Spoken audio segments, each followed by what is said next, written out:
Jehovah's Witnesses just announced that toasting is now allowed. Believe it or not. This is a pretty big deal. Check this out. This is Stephen Ouellette, governing body member. Another example is toasting or clinking glasses. For years, Jehovah's Witnesses have avoided this practice because it may have had origins in false religion. No, it may not have, but okay, I'll let him go. However, now, in most places, toasting or clinking glasses no longer has any religious association. It is viewed simply as a friendly custom. This is how it's been for a long time. If you're unfamiliar with toasting, it's where you hold up a glass and say, cheers, or to the best man, I love you to death, and you're the most awesomest of all time. To the groom. And then you clink glasses like that. That's toasting. And Jehovah's Witnesses, I wrote a book on this, owenmorgan.com. You can find it on Amazon and Audible, Understanding Jehovah's Witnesses. And here's the bottom line with toasting and paganism. They believe that paganism is basically anything that's not of Christian origin. Modern day understandings of paganism are more about like Wicca or like witchcraft or whatever other thing. That's not what the Catholic Church or Jehovah's Witnesses or any of these other groups mean when they say pagan. So anyway, let's listen a little bit more to what they have to say about toasting, and we'll talk more about paganism and all that. Therefore, after prayerful consideration, the governing body has concluded that there is no need to make a rule regarding toasting and clinking glasses. Each Christian should use the principles that we have discussed in this update and his own Bible-trained conscience to make a good decision. I'm completely blown away by this, honestly. I cannot believe that they are allowing toasting now. By the way, guys, check out my new shop, owenmorgan.com/shop. I have a bunch of really cool designs on there. What does this mean? Are we saying that toasting is okay now at all times and in every situation? That's what I assumed. Of course not. We are simply saying that there is no need to make a rule. Each Christian will need to use Bible principles to make a good decision in each instance. Since there are so many different situations that could arise in the 240 lands where Jehovah's people serve, what a blessing that Jehovah has given us these Bible principles. Now he's spinning it around to make it seem like he hasn't changed any rules, and this is always how it's been. Right? Yeah, and, okay, here, it's at the end. Listen to this. That Jehovah has given us these Bible principles. Okay, so let's talk about their aversion to pagan stuff. Like I said, when they say pagan, what they mean is anything that is not of Christian origin, but they're very selective about what they consider to be pagan. For example, they don't believe that wearing a wedding ring is a pagan practice, though in their definition of non-Christian origin, it is a pagan practice. Are you allowed to have a big wedding? Yeah, weddings are okay. Big weddings, they're fine. They always hold, or oftentimes hold weddings at the Kingdom Hall. But, you know, my sister, for example, if you do something bad you're not supposed to do, then they won't let you. My sister didn't get to. She had to hold hers outside, and everybody knew that something happened. They were watching her. Anyway. That is actually, like, devastating for someone. Oh, yeah. Oh, 100%. Yeah. I'm not even Jehovah's Witness, and if that happened to me, I would be completely shamed. Yep, that's how it is. So I just want to talk a little bit about some of the things that they consider to be pagan in addition to toasting. I wrote a list in my book, again, owenmorgan.com, Understanding Jehovah's Witnesses on Amazon and Audible. Here are some things. This is a short list that is still active, minus toasting, that they believe to be pagan. Christmas, Easter, birthdays, New Year's Eve, Valentine's Day, Mother's Day, Father's Day, Halloween, Dia de los Muertos, a Mexican tradition, and every other holiday for their own reasons. Carnivals are pagan. Lent is pagan. Olympics, banned because it's pagan.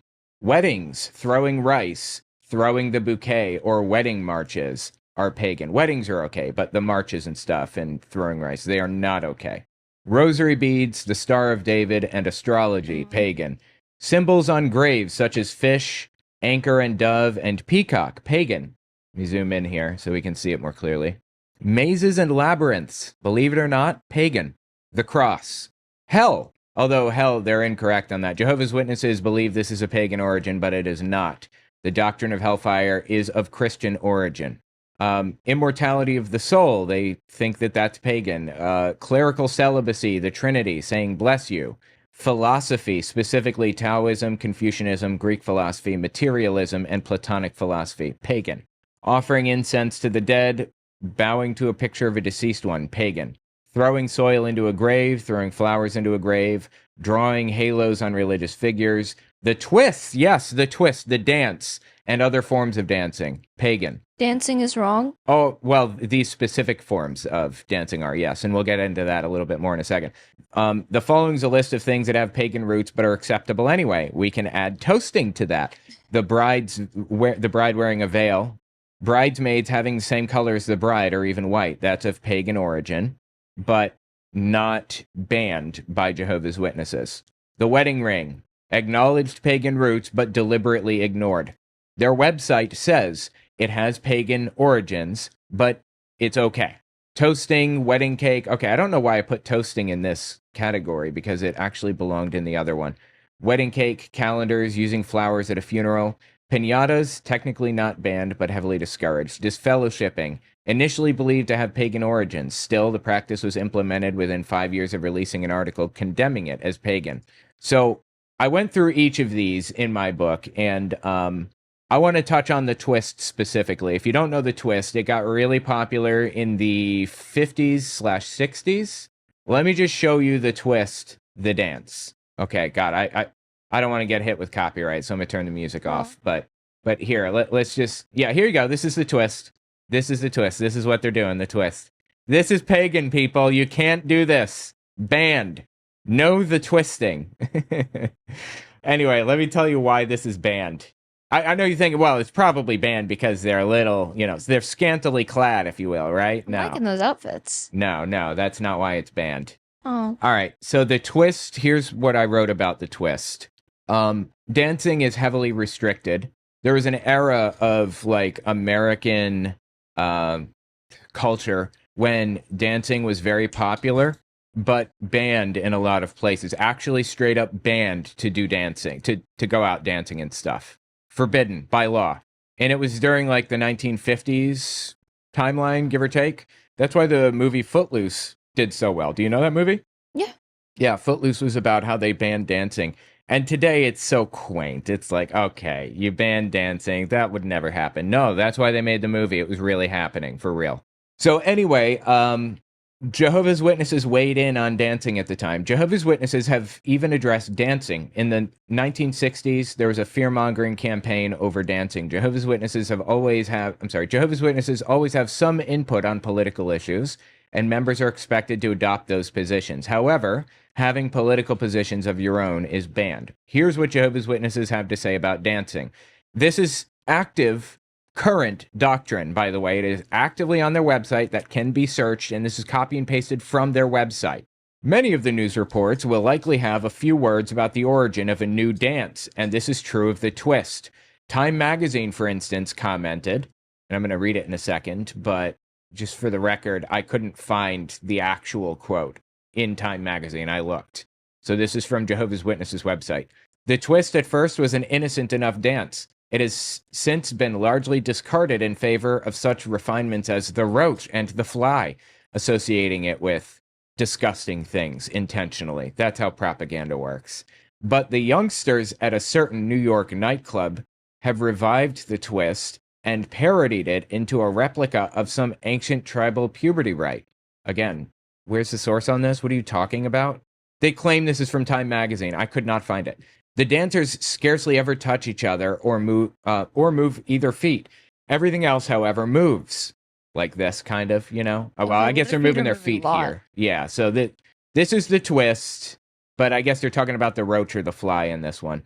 The upper body sways forward and backward, and the hips and shoulders twirl erotically, while the arms thrust in, out, up, and down. It's a pretty fun dance. Later in the article, they used the twist as an example of an unacceptable dance because of its connection to paganism. In this example, we've found that the dance craze mainly involves bodily gyrations, and that the words used to describe them are frantic, sensual, and erotic. You have also learned what kind of persons developed the dance, and that is basically an imitation of some pagan tribes' dance involving gestures of a sexually suggestive nature.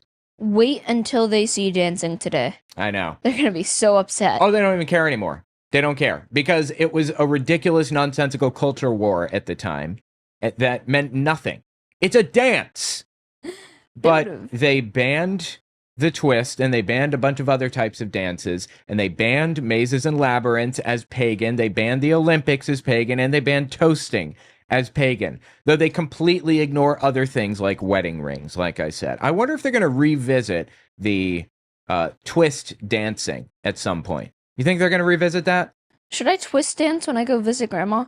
Like, play it in the living room, just... It's culturally not really something that they pay much attention to anymore, so she probably wouldn't care. Although she did live through the twist era, and I think maybe she was a Jehovah's Witness through that time, so maybe she would. What was the twist era? 50s, 60s, 70s, I believe.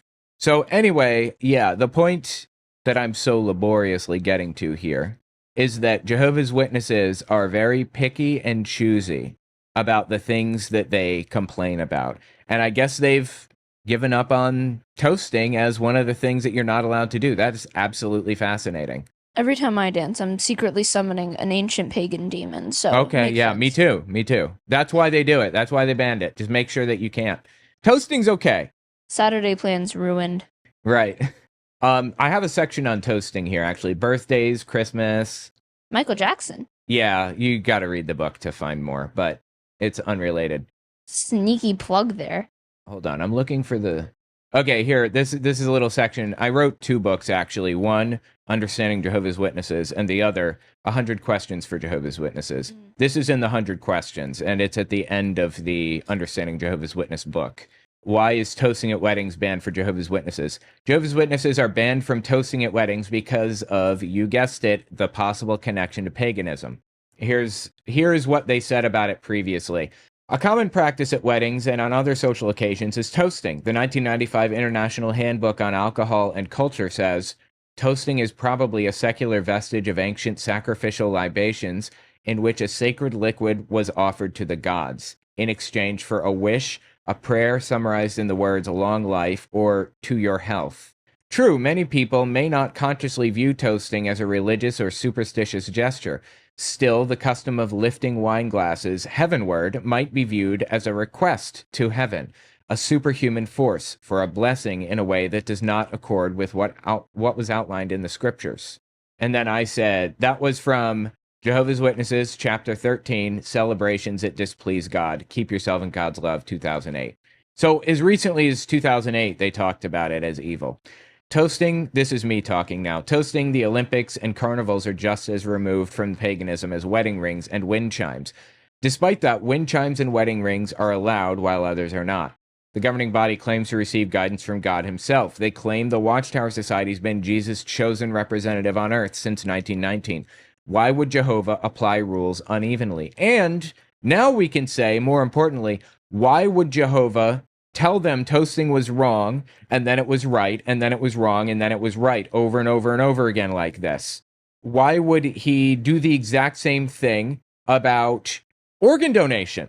Organ donation was banned as, I don't know that it was banned as pagan, but it was banned as cannibalism. That's what it was. It was banned as cannibalism by Jehovah's Witnesses for a long time. And then they unbanned it, and then they banned it, and they unbanned it. This all happened through the 1960s to the 1980s when it was finally unbanned. So anyway, the point is, they're not talking to God. They were never talking to God. They were pretending that they talked to God, and if anybody questioned them, they were disfellowshipped. By the way, another supposed pagan practice. Since we're talking about it, I might as well pull that up too. I don't understand any places like these changing their rules, any religions like these changing their rules. If you actively claim to talk to God, if I was claiming to talk to God, I would never change anything, even if I realized I was wrong. I would just double down because you can't. You'd make a great Jehovah's Witness. Well, Grandma will be proud. If I was claiming to talk to God, I couldn't change anything because then I'd have to come up with some excuse for why I lied or why God was wrong. And you can't come up with an excuse for why God is wrong. God's never wrong. That's the Yeah, entire they just pretend that they were right all along. Actually, they have what's called New Light. Are you familiar with this? No. New Light doctrine, and it comes from like Isaiah something or other. And basically, it's nonsense. They're just making it up. But their claim is that as we get closer to the end, God is making the light brighter for them. Like God is illuminating truths that the governing body needs to adequately like delegate or whatever. So they're making the light brighter and revealing more information. That's why they change doctrine frequently, even though that doesn't make any sense whatsoever. Again, like God made the light brighter, revealing that organ donation is evil, and then he made it even brighter, revealing that it isn't evil, and then brighter once again to make it like okay again. Like that doesn't make any sense. Anyway, just take a look at this Are You Also Excommunicated article. This is from 1947, I believe. Yeah, January 8th, 1947. It's a Watchtower. And disfellowshipping, 5 years later, 1952, was effectively canonized as law. It's now a legal part like of the religion. Everybody practices disfellowshipping and excommunication. If you're one of the 138 million people in the world that were born and raised as Protestants, then you're already excommunicated by the Roman Catholic hierarchy. This means you're looked upon with the blackest contempt by the Vatican, being cursed and damned with the devil and his angels. Wow. Harsh. With the foregoing exceptions, infidels, pagans, Mohammedans, and Jews, all who have been baptized are liable to excommunication, even those Protestants who've never belonged to the true church, quote unquote, since by their baptism they are really her subjects, though of course rebellious ones. Moreover, the church excommunicates not only those who abandon the true faith to embrace Protestant schism or heresy, but likewise the members of heretical and schismatic communities who've been born therein. All those belonging to such lodges as the Masonic, Fenians, Independent Order of Good Templars, Odd Fellows, Sons of Temperance, or the Knights of Pythias are also excommunicated. That's funny because shortly after this, they started demonizing those groups too. This is they could have replaced Catholic Church with Jehovah's Witnesses, and it would make just as much sense. What they're complaining about is exactly what they do. Literally 5 years. This is canon law, which the Roman Catholic hierarchy seeks to enforce on the pretext that it is God's law. The authority for excommunication, they claim, is based on the teachings of Christ and the apostles, as found in the following scriptures. Blah, blah, blah, blah. Where then did this practice originate? Exclamation mark. The Encyclopedia Britannica says that papal excommunication is not without pagan influence, and its variations cannot be adequately explained unless account be taken of several non-Christian analogues of excommunication. The superstitious Greeks believed that when an excommunicated person died, the devil entered the body, and therefore, in order to prevent it, the relatives of the deceased cut his body in pieces and boiled them in wine. Even the Druids had a method of expelling those who lost faith in their religious superstition. So they tried to establish its pagan roots, disfellowshipping. It is wild to see these people go back and forth over and over and over again and claim this is pagan and claim that's not and all this other stuff. And now here we have yet another example of them coming up with something that is pagan that is no longer considered wrong. It's a joke. This is why if you're starting a religion, you have to do a ton of research on all of the other religions' rules so that you don't go back and forth like this. Right. Going back and forth removes all credibility. Or just tell people you don't know. You're chugging along just like the rest of them, doing your best, and don't enforce strict rules and expectations like that. You're making a cult stick to one thing. If you're trying to make a religion, trying to establish a worshiping area, then you can do that. But if it's a cult and you need strict rules because you're crazy, don't go back and forth. Anyway, yeah, tell me what you think about it in the comments. Absolutely wild.